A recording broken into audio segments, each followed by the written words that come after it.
అందరికీ షలోం. ముందు వీడియోలో మోషే 10 ఆజ్ఞలు తీసుకొచ్చినప్పుడు ఇశ్రాయేలీలు ఏ విధంగా విగ్రహాన్ని తయారు చేశారు అన్న విషయాల గురించి చూసాము. ఆ తర్వాత మందిరం గురించి ఏ విధంగా నిర్మించాలి అనే దాని గురించి మోషేకి చెప్పడం జరిగింది. ఇప్పుడు ఆ మందిరం ఏ విధంగా కట్టాలి అనే దాని గురించి మరికొన్ని విషయాలు యాషర్ గ్రంథం నుండి చూద్దాం. ఇలాంటి మరిన్ని విషయాలు మీరు తెలుసుకోవాలనుకుంటే నా ఛానల్ని సబ్స్క్రైబ్ చేయండి. నిర్మాణపు పనిలో నిపుణులందరూ వచ్చి ఎలోహిం ఆజ్ఞాపించినట్లు దానిని నిర్మించ మొదలుపెట్టిరి. ఆ నిపుణులందరూ పరిశుద్ధ స్థలమును, దాని నిర్మాణ సామాగ్రిని, పరిశుద్ధ సేవను ఎలోహిం మోషేకు ఆజ్ఞాపించినట్లు చేసిరి. పరిశుద్ధ స్థలములోని ఎలోహిం యొక్క పర్ణశాల 5 నెలలలో పూర్తి అయినది. ఇశ్రాయేలీలందరూ ఎలోహిం మోషేకు ఆజ్ఞాపించిన ప్రకారమే చేసిరి. మరియు వారందరూ పరిశుద్ధ నిర్మాణమునకు కావలసిన కొయ్యను సామాగ్రిని మోషేకు వారి ప్రాతినిధ్యము ప్రకారము అందించిరి. మోషే ఈ పని అంతటినీ చూచి వారు ఎలోహిం ఆజ్ఞాపించిన ప్రకారము చేయుట చూచి మోషే వారందరినీ దీవించెను. 12వ నెల 23వ దినమున మోషే అహరోనును అతని 2 కుమారులను తీసుకుని వారికి వారి వస్త్రములను ధరింపజేసి ఎలోహిం మోషేకు ఆ దినమున ఆదేశించిన విధముగా వారిని అభిషేకించి మోషేకు ఆ దినమున ఆజ్ఞాపించినట్లు అర్పణలను తీసుకొనిన పిదప మోషే అహరోనును అతని కుమారులను తీసుకుని వారితో ఇట్లు చెప్పెను. 7 దినములు మీరు గుడారము ద్వారమునొద్దనే నిలువవలెను. 12వ నెల అంటే బైబిల్ నెలల ప్రకారం ఆధార్ అంటారు. ఇది బైబిల్లో ఎస్తేరు 3వ అధ్యాయం 7వ వచనంలో మనకి ఉంటుంది. అహరోను అతని కుమారులు మోషే ఆజ్ఞాపించినట్లుగానే గుడారము ద్వారమునొద్ద 7 దినములు నిలువబడిరి. 8వ దినము మొదటి నెల మొదటి దినమున ఇశ్రాయేలీలు ఐగుప్తు నుండి బయలుదేరిన 2వ సంవత్సరమున మోషే తనకు ఎలోహిం ఆజ్ఞాపించిన విధముగా మోషే పవిత్ర స్థలమును నిర్మించి ఆ గుడారమునందు సమస్త సామాగ్రిని ఉంచెను. బైబిల్ నెలల ప్రకారం 12వ నెల అంటే ఆధార్. ఇది మన నెలల ప్రకారం ఫిబ్రవరి మార్చి నెలలో వస్తుంది. గుడారము అంటే హీబ్రూలో మిష్కాన్ అంటారు, అంటే టెబర్నికల్. ఈ యొక్క మిష్కాన్ని ఆధార్ నెల అంటే 12వ నెల 23వ తారీఖున తయారు చేయడం అనేది జరిగింది. ఈ నెల 29 రోజులు అంటే 8 రోజులు. 8 రోజుల తర్వాత అంటే మొదటి నెల మొదటి రోజు అంటే నీసాన్ నెల మొదటి రోజు, అప్పటికి 8 రోజులు జరిగాయి. నీసాన్ 1వ నెల 1వ రోజున ఈ యొక్క మిష్కాన్లోకి ప్రవేశించడం అనేది జరిగింది. అహరోను 2 కుమారులు. నీసాన్ నెల అనేది బైబిల్ నెలల ప్రకారం మొదటి నెల. మన నెలల ప్రకారం మార్చి ఏప్రిల్ నెలల్లో ఈ నెల రావడం అనేది జరుగుతుంది. మరియు మోషే అహరోనును అతని 2 కుమారులను పిలిచి ఎలోహిం మోషేకు ఆజ్ఞాపించిన విధముగా ఇశ్రాయేలీల కొరకు వారి పాపముల నిమిత్తము అర్పణలను దహన బలులను తెచ్చెను. ఆ దినమున అహరోను కుమారులైన నాదాబు మరియు అబీహులు అన్యాగ్నిని తెచ్చి ఎలోహిం ముందుంచి వారికి ఎలోహిం ఆజ్ఞాపించని విధముగా చేసిరి. మరియు అగ్ని ఎలోహిం నుండి ముందుకు వెళ్లి వారిని హరించెను. వారు ఎలోహిం ముందు చనిపోయిరి. అప్పుడు ఆ దినముననే మోషే పవిత్ర స్థల నిర్మాణమును పూర్తి చేసి దానిని నిర్మించెను. ఇశ్రాయేలీల రాజకుమారులు వారి దహన బలులను బలిపీఠమునందు అర్పించవలసిన అర్పణలను తీసుకుని రావడము ప్రారంభించిరి. మరియు 12 రాజకుమారులు ప్రతిదినము ఒక్కొక్కరు చొప్పున వారి అర్పణలను తీసుకుని వచ్చిరి.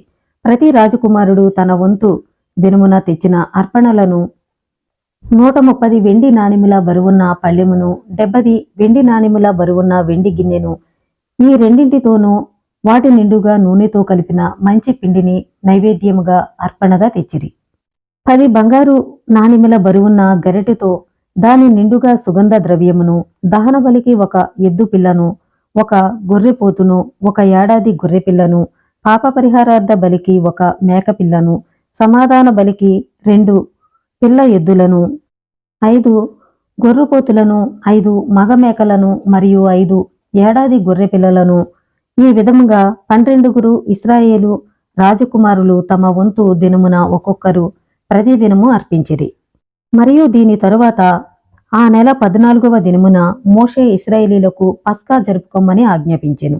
మరియు ఇశ్రాయేలీలు ఆ నెల 14వ దినమున పస్కాను ఆచరించి జరుపుకొనిరి. బైబిల్ నెలల ప్రకారం నీసాన్ నెల 14వ తారీఖున వారు పస్కా పండుగ ఆచరించడం అనేది జరిగింది. మరియు 2వ నెల మొదటి దినమున ఎలోహిం మోషేకిట్లు చెప్పెను, నీవును నీ అన్న అయిన అహరోనును ఇశ్రాయేలీల 12 మంది రాజకుమారులను 20 సంవత్సరములు పైబడిన మగవారందరినీ లెక్కించుడి. మరియు మోషే అట్లు చేసెను.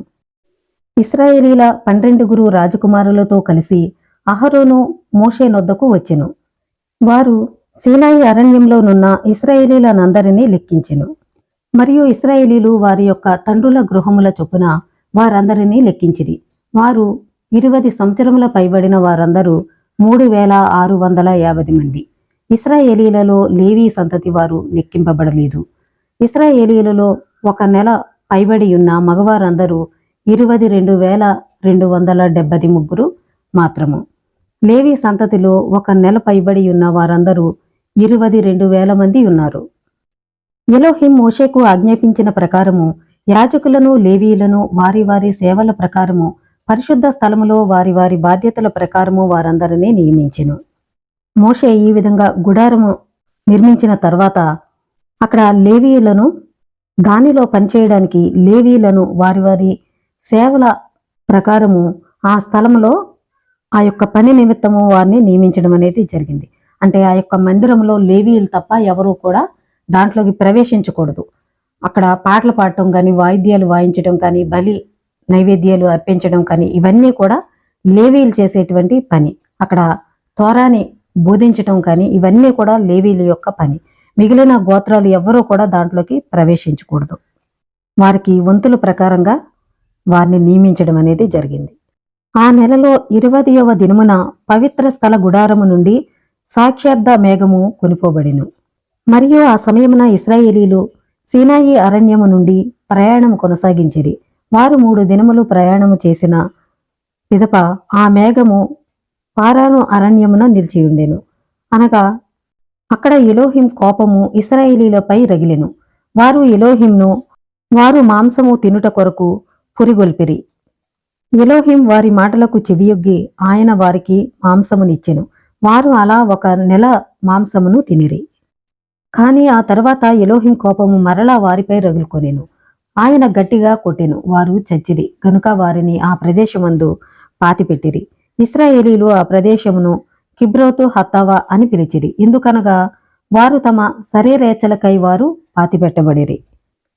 అంటే వారు శరీర కోరికలను బట్టి వారు ఆయన్ని శోధించడం అనేది జరిగింది. కాబట్టి అక్కడ ఆయన వారిని కొట్టడం అనేది జరిగింది.